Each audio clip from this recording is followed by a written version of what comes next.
जो ये देख रहे हो दृश्य इंसानों की बस की बात है या कोई ये दृश्य दिखा सकता? हिंदुस्तान में चारों तरफ निगाह डालिए, चाहे राजनीति चाहे धर्म नीति, ये दृश्य आपको कहीं नहीं मिलेगा। अभी तो शुरुआत है, आगे क्या होगा कैसा होगा ये धीरे धीरे सब तुम्हारी समझ में आ जाएगा। बस सिर्फ अपने काम में लगे रहिए, इधर उधर झांका ताकी नहीं, निशाना अपना पकड़ घर जाने का, जीवात्मा को घर पहुंचाने का, इसके सिवा तुम्हारा निशाना तुम्हारा लक्ष्य कोई नहीं। अब ये उसमें जो दिक्कतें आ रही, अटकलें आ रही, वो कैसे ठीक होगी, उसी के ये व्यवस्था है, ये व्यवस्था उसी की। लेकिन हमारा मुख्य लक्ष्य जीवात्मा जगह परमात्मा से मिले, अपने घर पहुंचे, हमेशा के रगड़ा झगड़ा खत्म, ये रोना धोना सब समाप्त हो जाए। तैयारी तो उधर की, कब उधर की तैयारी है। अब पहले इधर सुधरोगे नहीं, समझोगे नहीं, जागोगे नहीं, चेतोगे नहीं, तो फिर कैसे काम बनेगा? अब कैसे आप जागेंगे, कैसे चेतेंगे? उसी के सब उपाय आपके साथ जोड़े गए। ये सेवा भी उसी से संबंधित है। जब शरीर इंद्रियों से ऐसी निस्वार्थ सेवा में लग जाओगे तो मन का विकार अपने आप समाप्त हो जाएगा। काम भी करोगे लेकिन लगाओ कुछ नहीं। अभी जहाँ काम करते हो वहीं फंस जाते हो, लेकिन यहाँ जो आप सेवा कर रहे हो यहाँ आपका कोई फंसाव नहीं है, बल्कि जो जन्म जन्मांतर के फंसाव वो भी आपके ढीले हो जाएंगे, वो भी बंधन ढीले हो जाएंगे। ये तो ऐसी सेवा आपके साथ में जोड़ दी गई, लेकिन दुनिया को लोग देखते हुए कुछ नहीं समझ पाएंगे। उनकी बुद्धि इस पे काम नहीं करेगी, ये क्या हो रहा, ये कौन सी तैयारी हो रही, किस काम की तैयारी है, ये अभी किसी के समझ में नहीं आएगी। लेकिन आप धीरे से लगे रहिए, तुम्हारा काम इसी से हो जाएगा। तुम्हें अब कुछ करने की जरूरत नहीं पड़ेगी। अगर मिट्टी से काम बन जाए तो इससे सरल क्या है? कोई खर्चा नहीं, कोई आपको किसी तरह की परेशानी नहीं, और आपका काम धीरे धीरे हो रहा। बस ये इसको मिट्टी मत समझना, मिट्टी मत समझना तो आपका काम बन जाएगा। क्योंकि ये शरीर भी एक दिन मिट्टी हो जाएगा। शरीर को मिट्टी में मिलने से पहले अगर इस मिट्टी से काम बन जाए, इससे सरल कोई उपाय नहीं। ये सबसे सरल साधना है आपकी, और इस पर आपको विचार करना चाहिए। ये तो मिट्टी उठाने का मौका किसी किसी को मिलेगा, आप नहीं मालूम है। ये मिट्टी डाली जा रही है, इस मिट्टी पर बैठकर आगे आने वाले समय में करोड़ों लोग साधना करेंगे, सत्संग सुनेंगे, सेवा करेंगे। वो मिट्टी, अभी आपने मिट्टी का मतलब कहाँ समझा?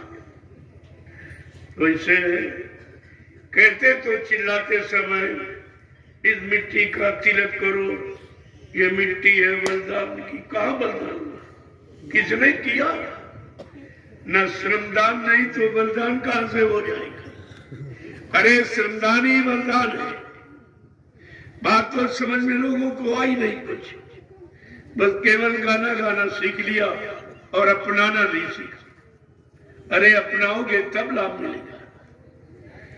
ये मिट्टी का तिलक ये कर रहे हैं, ये सिर माथे मिट्टी को रखे और चिल्लाया कहाँ जा रहा और काम कहाँ कराया जा रहा है। देखो, ये है सच्चा।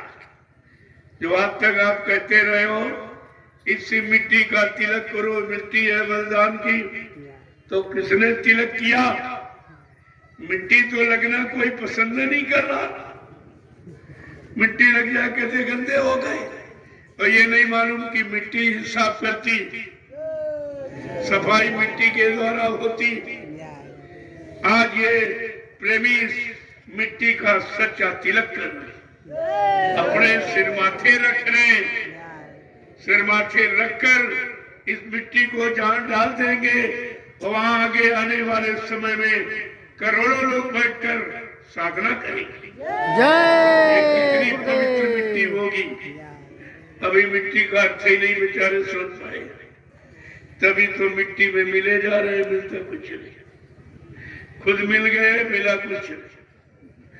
तो बात को समझना चाहिए। अगर कुछ कराया जा रहा, कुछ इशारा किया जा रहा, तो कोई न कोई बहुत बड़ा लाभ आपका इस मिट्टी से छिपा है। इस मिट्टी में आपका बहुत बड़ा लाभ है, तभी तो आपको यहाँ ले आया गया। तो मिट्टी तो हिंदुस्तान में सब जगह, मिट्टी क्या करूँ, अरे भाई मिट्टी का तो धरातल ही है पूरा। लेकिन यहाँ की मिट्टी इतनी महत्वपूर्ण क्यों, अचानक आपको यहाँ क्यों लाया गया, अचानक ये उत्सव क्यों मनाया गया, ये सब धीरे धीरे सोचना चाहिए। मानव की बुद्धि अभी काम नहीं कर पा रही, देख कर भी मैं तो सब करके दिखा रहा हूं, मेरा कोई काम पर्दे में नहीं, जो है सब सामने है और आपके लिए है, आपके लिए हो रहा। मैं क्या करूंगा इसको, मेरा कोई काम नहीं, मेरा काम सिर्फ आदेश पालन करना। जो हुक्म मिला है उसी हुक्म का पालन कर रहा हूं और आपसे भी प्रार्थना करता हूं कि आप लोग हुक्म का पालन करके अपना लाभ प्राप्त कर लो। जय गुरुदेव, जय गुरुदेव।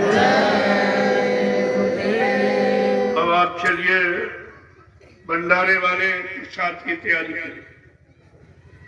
जल्दी से आलू को उबाल लो, फ्राई कर लो, और खीर में कल ही मैंने खाया था। ये व्रत के बाद हल्का भोजन है जो शरीर को नुकसान नहीं करता। एकदम खाली फिर लोड ला दिया तो मशीन कम काम करती है, धीरे धीरे स्वस्थ। और शाम को आपको भोजन मिल जाएगा, शाम को पक्का भोजन, मीठा मीठा जो भी आप बना सकते हो। दिवाली का पूर्ण उत्सव आपको मना के दिखाना। जय गुरुदेव। घरों में सभी दिवाली मनाते, लेकिन जंगल में कौन मनाएगा? जय गुरुदेव। ये है जंगल की दिवाली, जय। जो देश दुनिया देख कर चकित हो रही है। ये क्या हो रहा जो किसी के दिमाग में है ही नहीं। मैंने कल आपसे कहा था, कोई राजनीतिक नेता पार्टी ऐसे बियाबान जंगल में इतने लोगों को निस्वार्थ लाके बैठा नहीं सकती। कोई धार्मिक मिशन बिना लोभ लालच चंदा सेवा लिए इतने लोगों को इतने जंगल में बैठा नहीं सकता। ये काम किसी के बस का नहीं है। तभी कहा जाता, ये काम नहीं इंसान का, ये काम है प्रभु का। और आपको देखने को मिल गया भाई प्रभु का कैसा काम होगा। इतने दिन से कहते चले आ रहे हो, लेकिन आज आपको देखने को मिला है कि प्रभु का ऐसा काम जैसा किसी का कहीं नहीं, ये काम है। अब आप लोग चलिए आप लोग शाम को मिलूंगा, अभी नहीं, शाम को मिलूंगा, सबका दर्शन करूंगा। वो तो मेरा रोज का काम, आपका दर्शन, आपको प्रणाम, आपको प्रसाद, ये तीन काम मेरे पूरे हिंदुस्तान में सब जानते हैं और ये कोई नहीं करता। पहले भी कभी किसी ने नहीं किया। आप मथुरा जाते रहे हो, कभी प्रसाद दिया गया? इतने प्रसाद वहां भी नहीं बांटा गया। जब जैसी आवश्यकता जरूरत पड़ती तब ऐसा काम किया जाता। और जरूरत है, आपकी जरूरत पूरी की जा रही है, आपके मनोबल को ताजा रखा जा रहा, यही चीज है। अगर किसी की इच्छा हो तो मिट्टी सेवा कर सकता, मैं मना नहीं करता, लेकिन क्योंकि आज आप भोजन पानी नहीं करेंगे तो मेहनत ठीक नहीं है शरीर से, मैंने इसलिए थोड़ा रोक लगा दी। बाकी अगर जिस प्रेमी की इच्छा है तो अपना कर सकती है। वो जंगल झाड़ी उधर साफ करवा दो, जगह और बन जाए। मिट्टी अपनी ले लो, बाकी जिसकी जगह अपना वो ले ले, हमें किसी की जरूरत से कैसे क्या होता। हम ये काम नहीं करते, हम किसी की एक इंच जमीन में लेने नहीं आए, ये मेरा काम नहीं है। मैं ऐसी छीना झट्टी की जमीन पर ये काम कर